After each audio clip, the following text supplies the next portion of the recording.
जय हिंद दोस्तों। बिहार पुलिस के लिए एसके झा सर के द्वारा 9th और 10th का complete chapter wise MCQ select किया गया है, जो बिहार पुलिस एग्ज़ाम में आने की संभावना है और ये आ भी रहा है क्वेश्चन। जैसे कि आप लोग देख सकते हैं कि 7 अगस्त और 11 अगस्त का जो एग्ज़ाम हुआ है वो कम्प्लीटली वो न्यू पैटर्न पर ही सभी क्वेश्चन पूछ रहा है। यानी जो 9th 10th के अनुसार क्वेश्चन जो सिलेक्ट किया गया था, सिलेबस चेंज किया गया था, उसी के पैटर्न पर क्वेश्चन पूछ रहा है। तो कंप्लीट ये चैप्टर वाइज जो कि इसके झा सर के द्वारा ऑनलाइन के फॉर्मेट में ये क्वेश्चन दिया गया है, जो एक बार आप याद कर लेंगे तो यहाँ से क्वेश्चन डायरेक्ट आपके एग्ज़ाम में पूछेगा।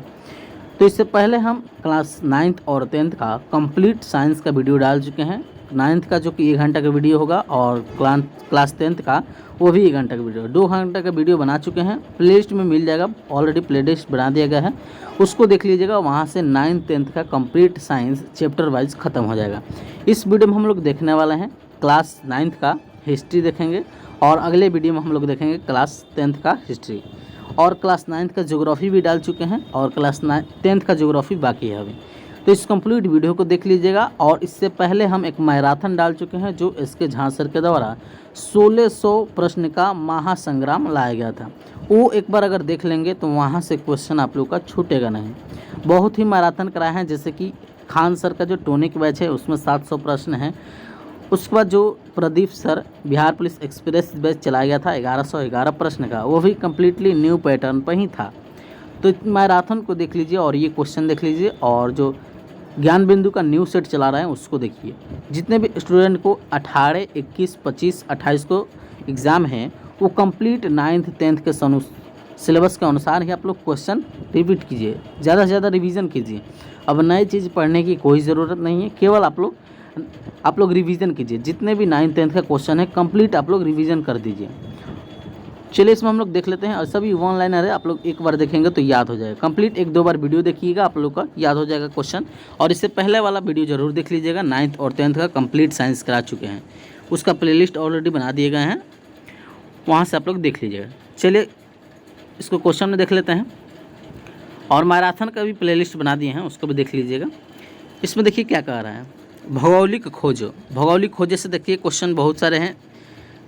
इसमें देखिए चैप्टर वाइज इसलिए है क्योंकि इसमें एक चैप्टर में कितने इंपॉर्टेंट क्वेश्चन आ सकते हैं सब इसमें डाल दिए गए हैं। तो चैप्टर वाइज अगर देख लेंगे तो क्वेश्चन छूटेगा नहीं, आराम से इसी में से बनेगा।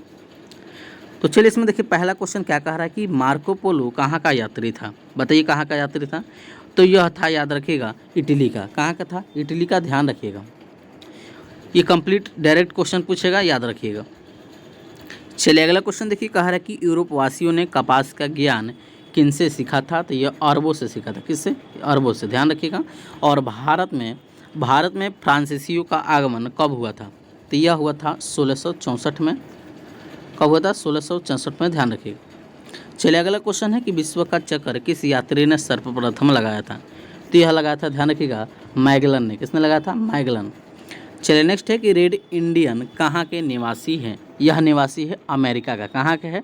अमेरिका का निवासी है, ध्यान रखिएगा। अगला क्वेश्चन है कि क्रिस्टोफर कोलंबस ने किसकी खोज की थी। ध्यान रखिएगा, यह अमेरिका का खोज किया था। और एक क्वेश्चन पूछा भी है कि कोलंबस कहाँ का यात्री था। पुर्तगाली था, ध्यान रखिएगा। क्वेश्चन में पूछा भी गया है। चैप्टर पहला खत्म हो गया, दूसरा चैप्टर है अमेरिकी स्वतंत्रता संग्राम। देखिए इसमें क्या कह रहा है कि सप्तवर्षीय युद्ध में काफ़ी क्षति किन देशों को हुई है। तो यह हुई है, ध्यान रखिएगा, फ्रांस और इंग्लैंड को। सबसे ज़्यादा क्षति यही 2 देश को हुआ है। अगला क्वेश्चन, ये भी क्वेश्चन पूछ चुका है, कह रहा है कि बोस्टन का चाय पार्टी की घटना बताइए। तो यह हुआ था 1773 ईस्वी, ध्यान रखिएगा, 1773 ईस्वी। चलिए अगला क्वेश्चन है कि विश्व का प्रथम लिखित संविधान किस देश में लागू किया गया। ये अमेरिका में लागू किया गया। नेक्स्ट है कि अमेरिका का प्रथम राष्ट्रपति कौन था। जॉर्ज वाशिंगटन था। और अमेरिका का संविधान कब लागू हुआ? 1789 में लागू हुआ। चलिए नेक्स्ट है कि अमेरिकी स्वतंत्रता संग्राम का प्रमुख परिणाम क्या था। प्रमुख परिणाम था कि अमेरिका का स्वतंत्र राष्ट्र के रूप में स्वीकार करना। ध्यान रखिएगा। अगला क्वेश्चन है कि अमेरिकी स्वतंत्रता संग्राम इतिहास की एक महत्वपूर्ण घटना क्यों है। क्योंकि इसने खास तौर से प्रजातांत्रिक व्यवस्था को जन्म दिया था। कैसा दिया था? तो प्रजातांत्रिक व्यवस्था का जन्म दिया था, ध्यान रखिएगा।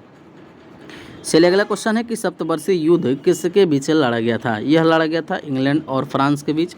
और नेक्स्ट है कि अमेरिकी में धार्मिक दृष्टिकोण से किसकी प्रधानता थी। इसमें प्रधानता थी प्रोटेस्टेंट, ध्यान रखिएगा। चलिए नेक्स्ट है कि स्टाम्प एक्ट का विरोध करते हुए उपनिवेशवासियों ने किन शब्दों में अपना विरोध व्यक्त किया था। तो यह व्यक्ति था आज़ादी के पुजारी एवं स्वाधीनता के पुजारी, ध्यान रखिएगा। चलिए अगला क्वेश्चन देखिए, क्वेश्चन को आप लोग याद करते चलिए। नेक्स्ट है कि 1765 ईस्वी में प्रधानमंत्री ग्रेनविले ने क्या पारित किया। यह पारित किया था स्टाम्प एक्ट। क्या पारित किया था? स्टाम्प एक्ट, ध्यान रखिएगा। चलिए नेक्स्ट है कि सप्तवर्षीय युद्ध में ब्रिटेन द्वारा किन किए गए आर्थिक हानियों के कारण उपनिवेशियों पर क्या परिणाम हुआ था। यह परिणाम हुआ था टैक्स बढ़ा दिया गया। क्या हुआ था? टैक्स बढ़ा दिया गया था, ध्यान रखिएगा। चलिए नेक्स्ट क्वेश्चन देखिए। चैनल पर अगर आप नए होंगे तो चैनल को सब्सक्राइब कीजिएगा और वीडियो अच्छा लगे तो लाइक कीजिएगा। ज़्यादा से ज़्यादा अपने दोस्तों में शेयर कीजिएगा। जितने भी स्टूडेंट का भी एग्ज़ाम बाकी है कंप्लीट, ये क्वेश्चन को सभी को रट जाइए। चलिए अगला क्वेश्चन है कि टाउनसेंट एक्ट के अंतर्गत किन वस्तुओं पर इंग्लैंड से आने वाले माल पर लगाया गया था। यह लगाया था, ध्यान रखिएगा, कागज़, शीशा, चाय और रंग, ये 4 चीज़ पर लगाया गया था, ध्यान रखिएगा। चलिए अगला क्वेश्चन है कि स्वाधीनता के पुजारी और स्वाधीनता की पुजारियों किसने स्थापित किया। यह स्थापित किया गया उपनिवेशियों के द्वारा, ध्यान रखिएगा। चलिए अगला क्वेश्चन है कि 1776 ईस्वी में किस प्रकाशन ने स्वतंत्रता की अवधारणा को बढ़ावा दिया था। यह बढ़ावा दिया था कॉमन सेंस ने। किसने? कॉमन सेंस, ध्यान रखिएगा। अगला क्वेश्चन है कि ईस्ट इंडिया कंपनी को अमेरिकी चाय भेजने का अधिकार कब मिला। यह मिला था 1773 में, ध्यान रखिएगा। चलिए अगला क्वेश्चन है कि अमेरिकी में भारतीय चाय का विरोध किस घटना से शुरू हुआ। यह शुरू हुआ, ध्यान रखिएगा, बोस्टन की चाय पार्टी, ध्यान रखिएगा।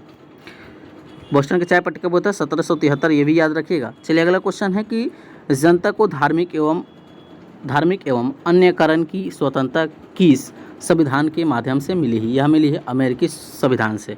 अगला क्वेश्चन है कि अमेरिकी समाज में औद्योगिक क्रांति के माध्यम से किस प्रकार प्रगति संभव हुई। यह प्रगति संभव हुई आर्थिक प्रगति। चलिए अगला क्वेश्चन है कि वाशिंगटन को किसके सहयोग से अमेरिकी रेहन को पराजित किया गया। तो यह पराजित किया फ्रेंच, ध्यान रखिएगा, फ्रेंच। चलिए अगला क्वेश्चन है कि कॉमन सेंस की रचना किसने की थी। कॉमन सेंस की रचना किया था थॉमस पेन ने। किसने? थॉमस पेन ने, ध्यान रखिएगा। चलिए अगला क्वेश्चन है कि अमेरिकी स्वतंत्रता संग्राम के प्रारंभ का प्रमुख कारण क्या था। तो यूरोपीय देशों के बीच व्यापार की प्रतिस्पर्धा, ध्यान रखिएगा। क्वेश्चन में पूछ सकता है, ध्यान रखिएगा। और एक क्वेश्चन पूछ भी रहा है, आप लोग देख सकते हैं कि 7 तारीख को और 11 तारीख को एग्ज़ाम हुआ है, उस क्वेश्चन पेपर को जाकर देखिए। सभी क्वेश्चन इसी क्वेश्चन से पूछे गए हैं। 9th 10th के अनुसार सभी सिलेबस से ही क्वेश्चन पूछा गया है। सिलेबस से बाहर एक भी क्वेश्चन नहीं गया है। और क्वेश्चन नॉर्मल टू मॉडरेट आ रहा है, ध्यान रखिएगा, ज़्यादा भारी भी नहीं आ रहा है। चलिए अगला क्वेश्चन इसमें देखिए क्या कर रहा है। कोलंबस ने अमेरिकी खोज कब किया था। तो बताइए कब किया गया था। यह बताइए क्या लिखा गया है इसको आप लोग कमेंट कीजिए क्या लिखा गया है। चलिए अगला क्वेश्चन है कि क्या कारण था कि इंग्लैंड धीरे धीरे व्यापार का केंद्र बन गया। तो यह बन गया वैश्विक व्यापार की आवश्यकता। करेक्ट आंसर क्या हो जाएगा? वैश्विक व्यापार की आवश्यकता, ध्यान रखिएगा। चलिए नेक्स्ट क्वेश्चन देखिए क्या कह रहा है। क्वेश्चन है कि अमेरिकी स्वतंत्रता संग्राम की दिशा किसने प्रभावित किया। ध्यान रखिएगा, यह प्रभावित किया था यूरोप के नए सुशदवादियों ने, ध्यान रखिएगा। 29 नंबर का क्वेश्चन का आंसर आप लोग कमेंट कीजिए क्या हुआ। देखिए इसका आंसर हो जाएगा, ध्यान रखिएगा, 1498 लिखा है। क्या लिखा है? 1498, 98 नहीं है, 92 है। 1498 तो यह भारत का खोज किया था वास्को डी गामा, ये 92 हो जाएगा, ध्यान रखिएगा। यहाँ तक हो गया था 31 नंबर। चलिए अगला क्वेश्चन देखिए। क्वेश्चन है कि धार्मिक उत्पीड़न से बचाव के लिए अमेरिकी जनता ने किससे शरण ली थी। यह लिया था, ध्यान रखिएगा, प्रोटेस्टेंट धर्म, ध्यान रखिएगा। अगला क्वेश्चन है कि 7 वर्षीय युद्ध किस वर्ष आरंभ हुआ था। यह आरंभ हुआ था 1756 में। अगला क्वेश्चन है कि शतवर्षीय युद्ध से उपनिवेशों को किस प्रकार की प्रेरणा मिली है? यह मिली है राजनीतिक स्वतंत्रता। क्या मिली है? राजनीतिक स्वतंत्रता, ध्यान रखिएगा। चलिए अगला क्वेश्चन है कि उपनिवेशों पर ग्रेट ब्रिटेन के नियंत्रण का मुख्य कारण क्या था? मुख्य कारण था व्यापारिक लाभ। क्या था? व्यापारिक लाभ था। चलिए अगला क्वेश्चन है कि 1767 ईस्वी में ब्रिटिश संसद ने किस वस्तु पर उपभोग कर लगाया था? उपभोग कर लगाया था तो यह कागज पर लगाया था। चलिए नेक्स्ट है कि सप्तवर्षीय युद्ध के द्वितीय कारणों में से एक कारण क्या था? एक था आर्थिक हानि। क्या था? आर्थिक हानि, ध्यान रखिएगा। चलिए अगला क्वेश्चन है कि कौन से कानून को उपनिवेशवासियों ने जालिमाना एवं शोषणकारी माना था? यह माना था स्टाम्प एक्ट। किसे माना था? स्टाम्प एक्ट को माना था। चलिए नेक्स्ट है कि स्वतंत्रता आंदोलन में लेखकों एवं पत्रकारों की भूमिका क्या थी? ध्यान रखिएगा, यह थी प्रचार प्रसार करना। क्या थी? प्रचार प्रसार करना। अगला है कि बोस्टन चाय पार्टी की घटना किस वर्ष हुई? बोस्टन चाय पार्टी बताए हैं 1773 में हुई थी। पीछे क्वेश्चन हो गया है। चलिए नेक्स्ट है कि हिंडसाइट से अमेरिकी औपनिवेश विरोध का मुख्य कारण क्या था? मुख्य कारण था कराधान। क्या था? कराधान। नेक्स्ट है कि ईस्ट इंडिया कंपनी का एकाधिकार किस वस्तु पर था? यह था चाय पर। नेक्स्ट है कि बोस्टन चाय पार्टी का मुख्य उद्देश्य क्या था? तो ब्रिटिश चाय के अतिरिक्त कर का विरोध। ध्यान रखिएगा। चलिए अगला क्वेश्चन है कि कब 13 उपनिवेशों का प्रतिनिधित्व फिलाडेल्फिया में एक महासभा में किया गया? यह किया गया सितंबर 1774 में। सितंबर 1774, ध्यान रखिएगा। नेक्स्ट है कि अमेरिकी स्वतंत्रता की घोषणा की तैयारी किसके द्वारा की गई थी? यह की गई थॉमस जेफरसन के द्वारा। नेक्स्ट है कि कौन सी घटना से अमेरिकी क्रांति के विस्फोट को भड़काया गया? यह भड़काया गया बोस्टन चाय पार्टी। चलिए अगला क्वेश्चन है कि फिलाडेल्फिया में महासभा के निर्णय क्या था? बताइए। निर्णय इसमें था कि ब्रिटिश कानून का बहिष्कार करना। चलिए नेक्स्ट है कि अमेरिकी गण विधान को किस सिद्धांत पर आधारित माना गया है? यह माना गया है शांतिपूर्ण सहयोग सिद्धांत। नेक्स्ट है कि किसे शांति का पुजारी की संज्ञा दी गई है? यह दी गई है मॉन्टेस्क्यू को। किसके? मॉन्टेस्क्यू। चलिए नेक्स्ट है कि किस वर्ष अमेरिका संविधान लागू किया गया? यह लागू किया गया 1789 को। और अमेरिकी समाज में किसका उदय औद्योगिक प्रगति से हुआ है? यह हुआ है नई कार्य शक्ति से। नेक्स्ट है कि राजनीतिक निर्णय लेने में अमेरिकी उपनिवेशों का मुख्य धार्मिक किससे प्रभावित था? यह प्रभावित था ब्रिटिश राजनीतिक तनाव से। ब्रिटिश राजनीतिक तनाव, ध्यान रखिएगा। चलिए अगला क्वेश्चन है कि ब्रिटिश सरकार द्वारा कौन सा कर लगाने के कारण उपनिवेशवासी विद्रोह के पक्ष में हुए थे? यह हुए थे चाय पर टैक्स लगा दिया गया था। चलिए नेक्स्ट है कि अमेरिकी उपनिवेशों के किस मामलों में उनकी स्वतंत्रता के लिए योगदान दिया गया था? यह दिया गया था भौगोलिक स्थिति और सैन्य शक्ति। ध्यान रखिएगा। चलिए नेक्स्ट है कि ब्रिटिश सरकार द्वारा अमेरिकी उपनिवेशों पर कौन सा अधिकार मान्य किया गया था? तो यह किया गया था सैनिक। नेक्स्ट है कि गवर्नर के किस अनुकारात्मक कार्य ने अमेरिकी नेताओं की असहमति को बल दिया था? यह दिया गया था निचली सदन में नियुक्ति। चलिए नेक्स्ट है कि अमेरिकी उपनिवेशों में किस देश से सबसे अधिक वित्तीय मदद प्राप्त हुआ है? यह प्राप्त हुआ है फ्रांस से। चलिए अगला है कि अमेरिकी उपनिवेशों की स्वतंत्रता में किस नेता ने विशेष भूमिका निभाई है? यह निभाई है जॉर्ज वाशिंगटन ने। चलिए नेक्स्ट है कि अमेरिका की राजधानी क्या है? तो वाशिंगटन ही है। नेक्स्ट है कि अमेरिकी स्वतंत्रता संग्राम में अमेरिका का सेनापति कौन था? तो वाशिंगटन ही था। और विश्व में प्रथम लिखित संविधान किस देश में लागू हुआ? अमेरिका में ही हुआ। और किस संधि के द्वारा अमेरिका स्वतंत्रता संग्राम को मान्यता मिली? तो यह मिली पेरिस के संधि के बाद। चलिए अगला चैप्टर देखिए, कह रहा है फ्रांस की क्रांति। इसमें कह रहा है कि लुई 16वां किस वर्ष फ्रांस की गद्दी पर बैठा था? यह बैठा था 1774 में। और किस शासक ने कहा कि मैं ही राज्य हूँ? और एक क्वेश्चन पूछा भी गया है। यह कहा था लुई 14वां ने। क्या कहा था? लुई 14वां ने, ध्यान रखिएगा।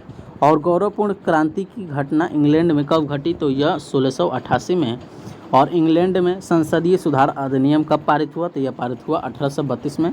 नेक्स्ट है कि स्वतंत्रता, समानता तथा बंधुत्व का नारा किस क्रांति से संबंधित है? यह फ्रांसीसी क्रांति से संबंधित है। नेक्स्ट है कि 1856 में हुई पेरिस की संधि के प्रमुख प्रावधान थे। तो यह थे सर्बिया की स्वतंत्रता को स्वीकार किया गया था चलिए नेक्स्ट है कि फ्रांसीसी क्रांति के परिणाम कार्यपालिका न्यायपालिका एवं व्यवस्थापिका को एक दूसरे को पृथक किया गया था, इसमें कर दिया गया था इसमें। और नेक्स्ट है कि फ्रांस की क्रांति किस वर्ष शुरू हुई थी? यह शुरू हुई थी 1789 में, ध्यान रखिएगा। सभी क्वेश्चन काफ़ी इंपॉर्टेंट है, याद करते चलिए।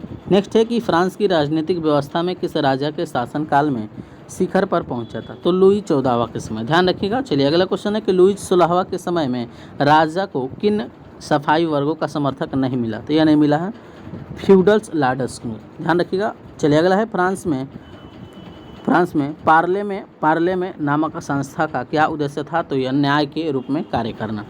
चलिए अगला क्वेश्चन है कि सन 1789 ईस्वी में यूरोप के कितने प्रमुख राज्य फ्रांस की सीमा से सटे थे? तो ये सटे थे 3, ध्यान रखिएगा। चलिए अगला है कि सन 1789 में फ्रांस के मानचित्र के अनुसार फ्रांस के समक्ष सबसे अधिक खतरा किस देश से था? तो यह था अंग्रेज साम्राज्य से।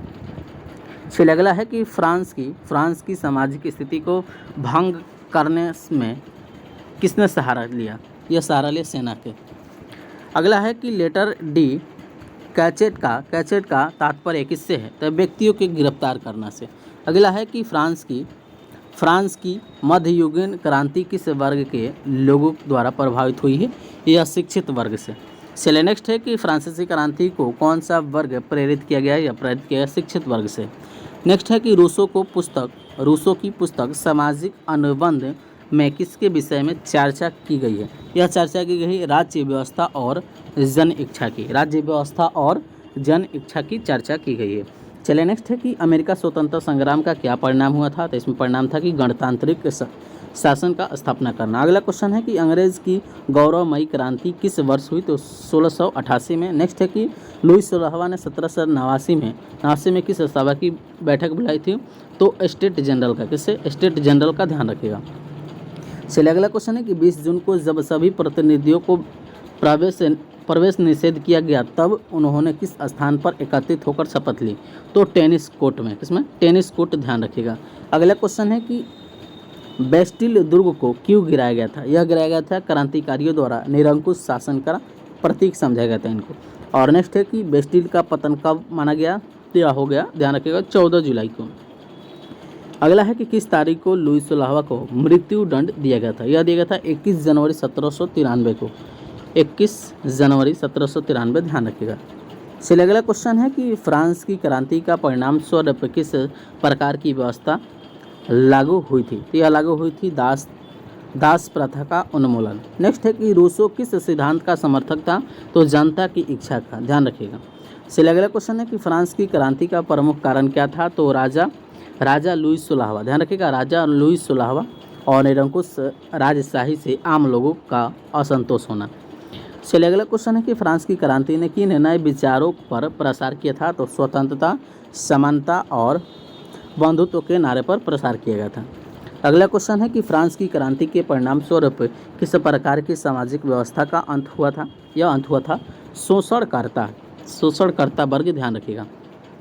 चलिए नेक्स्ट है कि फ्रांस की क्रांति का प्रभाव कहाँ पर पड़ा था? यह पड़ा था कि इसमें समस्त विश्व को प्रभावित किया था, ध्यान रखिएगा। चलिए अगला क्वेश्चन है कि फ्रांस की पुरानी व्यवस्था को क्या चुनौती दी गई? यह दी गई कि मानव अधिकार द्वारा, नए विचारों द्वारा और नई राजनीतिक संरचनाओं द्वारा, ध्यान रखिएगा। चलिए अगला क्वेश्चन इसमें देखिए, क्वेश्चन है कि फ्रांस की क्रांति के अप्रत्यक्ष कारणों में क्या शामिल थे? तो इसमें शामिल थे आर्थिक शोषण, वित्तीय समस्याएं और सामाजिक असमानताएं, ध्यान रखिएगा। अगला क्वेश्चन है कि लुई 16वां के समय मैं जनता पर कौन से विषय शुल्क लगाए गए थे? इसमें लगाया गया था युद्ध कर, क्या लगाए गए थे? युद्ध कर, ध्यान रखिएगा। अगला क्वेश्चन है कि आयासनिक सिस्टम का खंडन कौन सा वर्ग नहीं कर पाया था? तो पादरी वर्ग नहीं कर पाया था, ध्यान रखिएगा। अगला क्वेश्चन है कि औद्योगिक क्रांति का क्या प्रभाव था? तो श्रमिक अशांति। चलिए नेक्स्ट है कि व्यक्तिगत एवं धार्मिक कारणों में से कौन सा कारण नहीं था? इसमें कारण नहीं था कि व्यक्ति को बोलने और लिखने की स्वतंत्रता नहीं थी, ध्यान रखिएगा। चलिए नेक्स्ट है कि फ्रांस में कितने प्रकार की कानूनी प्रथा लागू थी? तो 400 कानूनी प्रथाएं लागू थी, ध्यान रखिएगा, क्वेश्चन पूछ सकता है। चलिए नेक्स्ट है कि फ्रांस की क्रांति को किसने नेतृत्व किया था? तो सीएस और उनके सहयोगी ने। चलिए अगला क्वेश्चन है कि मार्टेस्क्यू की पुस्तक का क्या नाम था? तो द स्पिरिट ऑफ लॉर्ड्स। ध्यान रखिएगा, मार्टेस्क्यू की पुस्तक का नाम पूछ सकता है द स्पिरिट ऑफ लॉर्ड्स, ध्यान रखिएगा। अगला क्वेश्चन है कि फ्रांसीसी क्रांति में बुद्धिजीवियों का योगदान किस प्रकार था? तो यह था बौद्ध आदर्शों का शुद्धिकरण। अगला क्वेश्चन है कि मार्टेस्क्यू के अनुसार सरकार के कितने अंग होते हैं? तो 3 अंग होते हैं। चलिए अगला क्वेश्चन देखिए, कह रहा है कि फ्रांस में सुधार के लिए टर्गोट का योगदान किससे संबंधित है? यह संबंधित है, ध्यान रखिएगा, आर्थिक और वित्तीय सुधार से, ध्यान रखिएगा। चलिए अगला क्वेश्चन है कि फ्रांस में 1789 ईस्वी में किस राजा को धन की आवश्यकता हुई थी? तो लुईस लावा को। किसकी? लुईस लावा, ध्यान रखिएगा। चलिए अगला क्वेश्चन है कि स्टेट जनरल में प्रथम और द्वितीय स्टेट के कितने प्रतिनिधि थे? तो 300 प्रतिनिधि थे। अगला क्वेश्चन है कि तृतीय स्टेट ने किसका आधार बनाकर मत देने का अधिकार मांगा था? तो यह माना था लोकतांत्रिक सिद्धांत पर। चलिए अगला क्वेश्चन है कि टेनिस कोर्ट में किसने अपनी सभा को नेशनल असेंबली घोषित किया था? तो तृतीय स्टेट में, ध्यान रखिएगा, तृतीय स्टेट, ध्यान रखिएगा। चलिए अगला क्वेश्चन है कि टेनिस कोर्ट शपथ का महत्व क्या था? तो नया संविधान का तैयार करना था। नेक्स्ट है कि बेस्टिल दुर्ग का पतन किस वर्ष हुआ था? यह था 1789 में। अगला क्वेश्चन है कि बेस्टिल के पतन के बाद किस राजा का शासन समाप्त हो गया था? तो लुईस सुलावा का। किसका? लुईस सुलावा, ध्यान रखिएगा। चलिए अगला क्वेश्चन है कि किस दिन को फ्रांस का स्वतंत्रता दिवस मनाया जाता है? यह मनाया जाता है 14 जुलाई को। नेक्स्ट है कि फ्रांस के किस वर्ग को संपत्ति रखने का अधिकार दिया गया था? तो यह मध्य वर्ग के। चलिए अगला क्वेश्चन है कि फ्रांस की राज्य क्रांति का प्रमुख कारण क्या था? तो राजाओं की निरंकुशता और अत्याचार, ध्यान रखिएगा। नेक्स्ट है कि फ्रांस की क्रांति का कौन सा महत्वपूर्ण कानूनी परिवर्तन था? तो राजा का अधिकार समाप्त कर देना। अगला क्वेश्चन है कि किस वर्ष फ्रांस में नया संविधान लागू किया गया? यह लागू किया गया 1795 में। चलिए अगला क्वेश्चन है कि नेपोलियन बोनापार्ट ने फ्रांस की गणराज्य को कब स्थापित किया था? तो यह स्थापित किया था 1804 में। अगला क्वेश्चन है कि फ्रांस की क्रांति के समय जनता को कितने साल की उम्र में वोट देने का अधिकार मिला था? तो यह 21 साल की उम्र। नेक्स्ट है कि फ्रांस की क्रांति ने नागरिकों के किस अधिकार को पहली बार अस्थायित्व प्रदान किया? तो यह मौलिक अधिकार को। किसको? मौलिक अधिकार, ध्यान रखिएगा। चलिए नेक्स्ट क्वेश्चन देखिए। क्वेश्चन है कि फ्रांस की क्रांति के परिणाम स्वरूप कौन सा नया संगठन गठित हुआ था?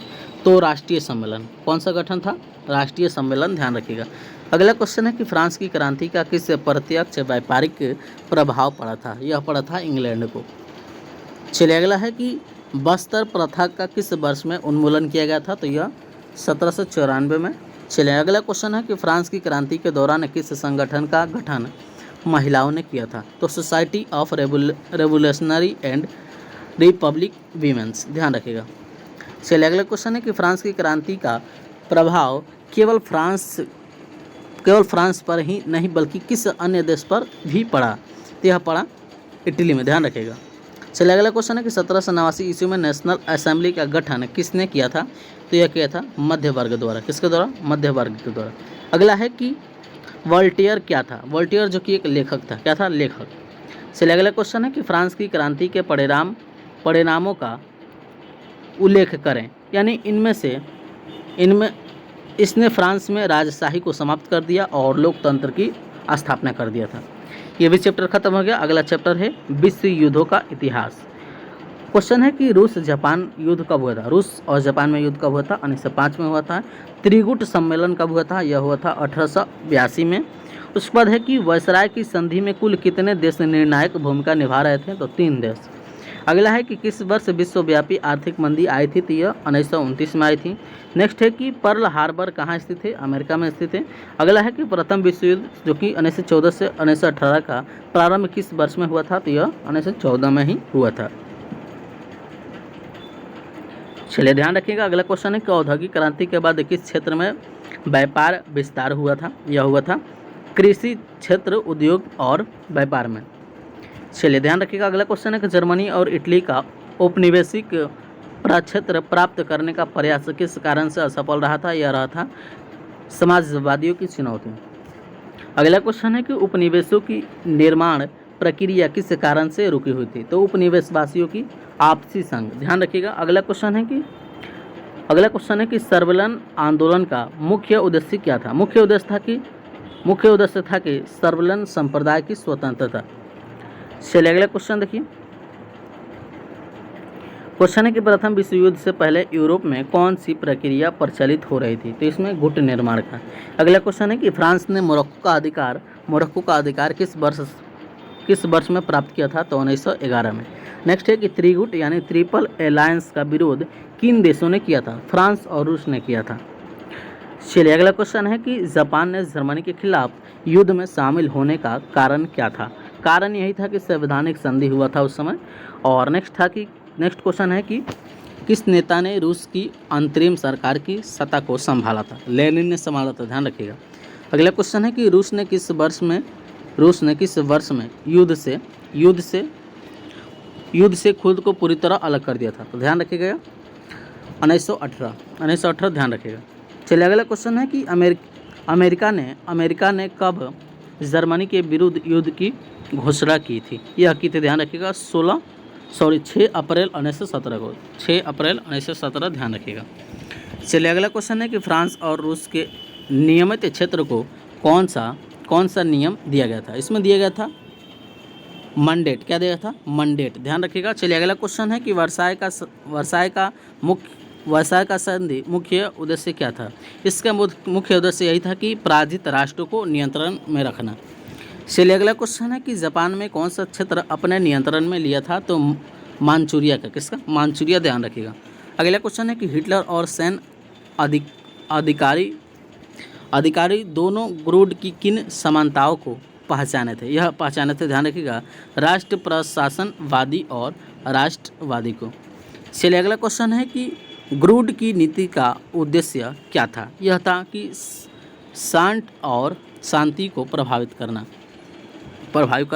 अगला है कि बाल्डविन ने किस प्रस्ताव का समर्थन किया था। तो रक्षा व्यय का। किसका? रक्षा व्यय, ध्यान रखिएगा। अगला क्वेश्चन है कि जर्मनी ने 9 अप्रैल 1940 को किन देश पर आक्रमण किया था। यह किया था नॉर्वे और डेनमार्क, ध्यान रखिएगा। चलिए अगला क्वेश्चन है कि 22 जून 1941 को जर्मनी ने किस देश का आक्रमण किया। तो यह आक्रमण किया सोवियत संघ का।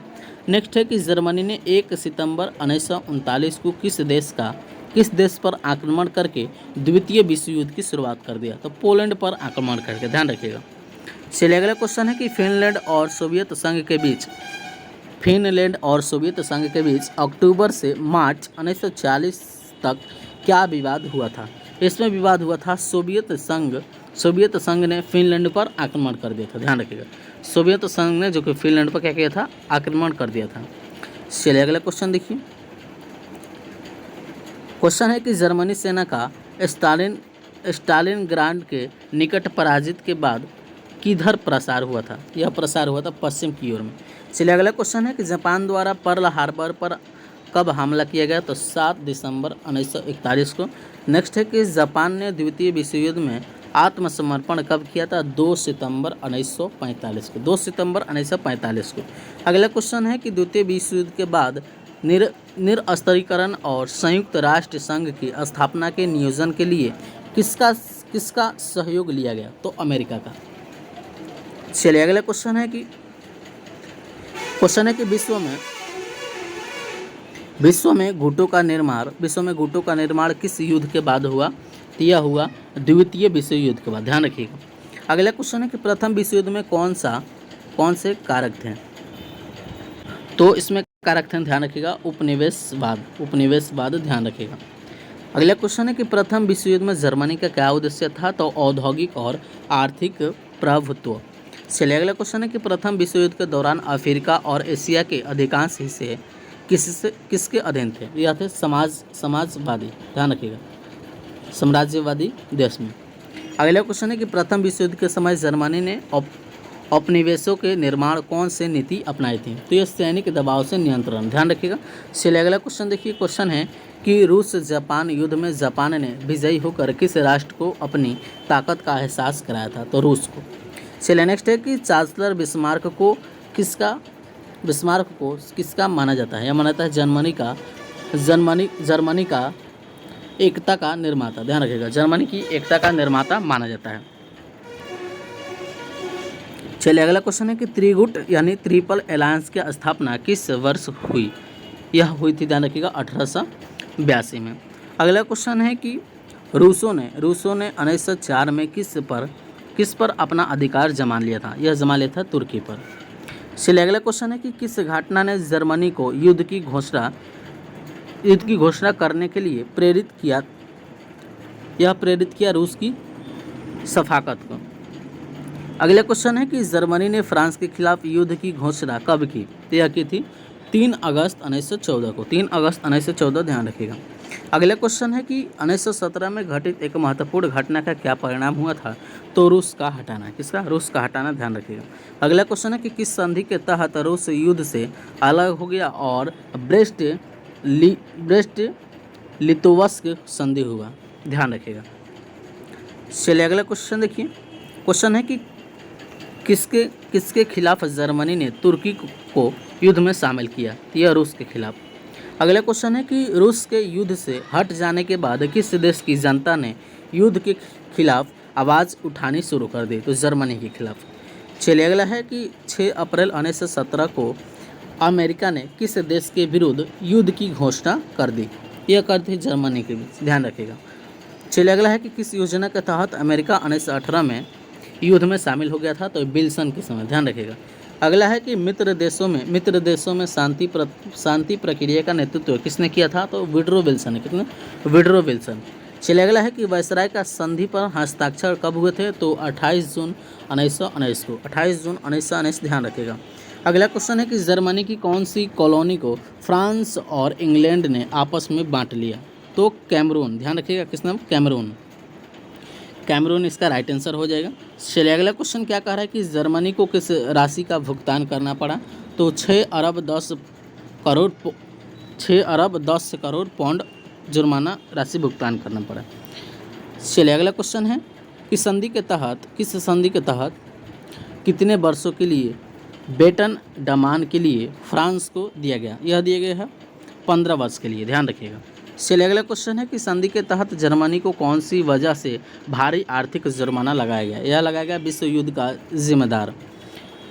जिम्मेदार होने का। अगला क्वेश्चन है कि जर्मनी को विभाजित करने के क्षेत्र को क्या नाम दिया गया? इसको दिया गया है बाल्कन क्षेत्र। क्या नाम दिया गया है? बाल्कन क्षेत्र, ध्यान रखिएगा। चलिए अगला क्वेश्चन है कि प्रथम विश्व युद्ध के दौरान किस तरह की समस्या उत्पन्न हुई? बताइए किस तरह की समस्या उत्पन्न हुई? इसमें तो आंसर ही नहीं है। चलिए नेक्स्ट देखते हैं। नेक्स्ट है कि अमेरिका के राष्ट्रपति वुडरो विल्सन ने, अमेरिका के राष्ट्रपति कौन थे? तो वुडरो विल्सन, यहाँ से भी क्वेश्चन पूछ सकता है, ने किस अंग का समर्थन किया था? तो लीग ऑफ नेशंस का। इसका समर्थन क्या था? लीग ऑफ नेशंस का। चलिए अगला है कि प्रथम विश्व युद्ध के बाद यूरोप में क्या प्रभाव पड़ा? तो आर्थिक संकट आ गया। नेक्स्ट है कि रूसी क्रांति के बाद कौन सा शासन स्थापित हुआ? तो समाजवादी शासन स्थापित हुआ। चलिए अगला क्वेश्चन है कि यूरोप के प्रथम विश्व युद्ध के बाद कौन सी प्रमुख शक्ति उभर कर सामने आई? तो अमेरिका। चलिए अगला है कि द्वितीय विश्व युद्ध की समाप्ति के बाद कौन सी संधि की शुरुआत हुई? तो पेरिस की संधि। कौन सी संधि की शुरुआत हुई? तो पेरिस की संधि, ध्यान रखिएगा। चलिए अगला क्वेश्चन देखिए। क्वेश्चन है कि 1936 में यूरोप के कितने देशों में अपने हस्तक्षेप से पीछे हट गए थे? तो अमेरिका और रूस ने। अगला क्वेश्चन है कि द्वितीय विश्व युद्ध में किस देश की समाजवादी नीति का प्रमुखता से विरोध हुआ था? यह हुआ था जापान के। अगला क्वेश्चन है कि जर्मनी और इटली ने किन देशों को धोखेबाजी की नीति की प्रेरित किया? तो रूस और फ्रांस ने। चलिए नेक्स्ट है कि इतिहासकार की संधि को इतिहास विश्व युद्ध का मुख्य कारण मानते थे? तो वायसराय की संधि ही मुख्य कारण था। नेक्स्ट क्वेश्चन है कि यूरोप में द्वितीय विश्व युद्ध का अंत किस तिथि पर हुआ था? तो यह था 8 मई 1945 को, 8 मई 1945। अगला क्वेश्चन है कि चर्चिल ने मार्च 1937 में क्या घोषणा की? तो रक्षात्मक उपायों का समर्थन किया। चलिए नेक्स्ट है कि गुरूड के प्रस्तावित उपायों का उद्देश्य क्या था? तो सैनिक सुरक्षा। चलिए अगला क्वेश्चन है कि द्वितीय विश्व युद्ध का एक प्रमुख कारण यही था कि राष्ट्रसंघ की शक्ति में कमी आ गई थी। चलिए अगला है कि विश्वव्यापी आर्थिक मंदी का कारण क्या था? तो वैश्विक व्यापार संकट। क्या है? वैश्विक व्यापार संकट। नेक्स्ट है कि नई विश्व व्यवस्था के उदय पर मुख्य उद्देश्य क्या था? मुख्य उद्देश्य था कि नाजीवाद और फांसीवाद का प्रसार हो गया था। चलिए अगला क्वेश्चन है कि हिटलर की नाजी सरकार किस पर आधारित थी? तो जातीय श्रेष्ठता पर। चलिए नेक्स्ट है कि हिटलर की नीतियों ने किस राष्ट्र को प्रभावित किया? इटली को। किससे? इटली को, ध्यान रखिएगा। नेक्स्ट है कि प्रथम अंतर्राष्ट्रीय आंदोलन की शुरुआत किसके बाद हुई? तो प्रथम विश्व युद्ध के बाद हो गई थी। चलिए अगला है कि हिटलर और मुसोलिनी ने किस क्षेत्र पर अधिकार अनुमानित किया? तो ऑस्ट्रिया पर। किस पर? ऑस्ट्रिया पर, ध्यान रखिएगा। चलिए अगला क्वेश्चन देखिए, इसका राइट आंसर ऑस्ट्रिया हो जाएगा। अगला क्वेश्चन है कि स्विट्जरलैंड पर हिटलर के ध्यान का कारण कौन सा था? कारण था कि भौगोलिक स्थिति। नेक्स्ट है कि हिटलर ने किस क्षेत्र का अधिकार किया? तो चेकोस्लोवाकिया का। अगला है कि हिटलर और मुसोलिनी किस देश के साथ संधि पर हस्ताक्षर किए थे? तो सोवियत संघ पर। किस पर? सोवियत संघ, ध्यान रखिएगा। अगला क्वेश्चन है कि द्वितीय विश्व युद्ध की शुरुआत किस तारीख को हुई थी? तो 1 सितंबर 1939 को। अगला क्वेश्चन है कि 1939 के सितंबर अक्टूबर के महीने में बाल्टिक राज्यमंडल के किन देशों ने रूस के साथ सुरक्षा संधि पर हस्ताक्षर किया था? तो एस्टोनिया, लाटविया और लिथुआनिया, ध्यान रखिएगा, 3 देश था। अगला क्वेश्चन है कि जून 1940 में किस देश ने बेल्जियम और फ्रांस पर कब्जा जमा लिया? तो यह जमा लिया, ध्यान रखें, जर्मनी ने। चलिए अगला क्वेश्चन है कि जर्मनी ने 1941 में मॉस्को पर कब्जा पाने के लिए क्या किया? तो मॉस्को की ओर बड़े भूभाग पर आक्रमण कर दिया, ध्यान रखिएगा। अगला क्वेश्चन है कि कब जर्मनी ने आत्मसमर्पण किया था? तो यह मई 1945 में। अगला है कि जापान द्वारा अमेरिका पर हमला करने का क्या परिणाम हुआ? तो अमेरिका का युद्ध में शामिल होना था। और नेक्स्ट है कि द्वितीय मार्च की स्थापना का मुख्य कारण किसका पराजय था? तो जर्मनी का पराजय मुख्य कारण था। नेक्स्ट है कि कब जर्मन सेना पेरिस को छोड़कर भागी थी? तो 6 जून 1944 को। चलिए अगला है कि द्वितीय मार्च में कौन कौन से देश शामिल थे? तो रूस और फ्रांस। कौन कौन से? रूस और फ्रांस शामिल थे। अगला क्वेश्चन है कि जर्मनी के हवाई हमले के कारण किस महासंघ ने युद्ध की घोषणा की? तो अमेरिका ने। किसने? अमेरिका ने, ध्यान रखेगा। अगला है कि अमेरिका और सोवियत संघ के बीच युद्ध का कौन सा दूसरा महत्वपूर्ण मोर्चा था? तो इसमें था फ्रांस। क्या था? फ्रांस था, ध्यान रखिएगा। चलिए अगला क्वेश्चन है कि अमेरिका ने जापान के किस शहर पर परमाणु बम गिराया था? तो हिरोशिमा पर। नेक्स्ट है कि अमेरिका का दूसरा परमाणु बम कब गिराया गया था? तो 9 अगस्त 1945 को। नेक्स्ट है कि द्वितीय विश्व युद्ध के परिणाम स्वरूप कितने लोग मारे गए थे? तो 5 करोड़ लोग मारे गए थे, ध्यान रखिएगा। कितने लोग? 5 करोड़ लोग। अगला है कि द्वितीय विश्व युद्ध में कितने सैनिक मारे गए थे? तो इसमें मारे गए थे 2.8 करोड़, ध्यान रखिएगा। नेक्स्ट है कि द्वितीय विश्व युद्ध में कुल जनसंख्या का कितना % मारा गया था? तो 20%। नेक्स्ट है कि फांसीवादी के अत्याचार के कारण कितने लोग मारे गए थे? तो 60 लाख। कितने? 60 लाख। चलिए नेक्स्ट है कि द्वितीय विश्व युद्ध के दौरान जापानी ने किस स्थान पर आत्मसमर्पण किया था? तो रामापुर पर। किस पर? रामापुर, ध्यान रखिएगा। चलिए अगला क्वेश्चन देखते हैं। क्वेश्चन देखिए अगला क्या कह रहा है।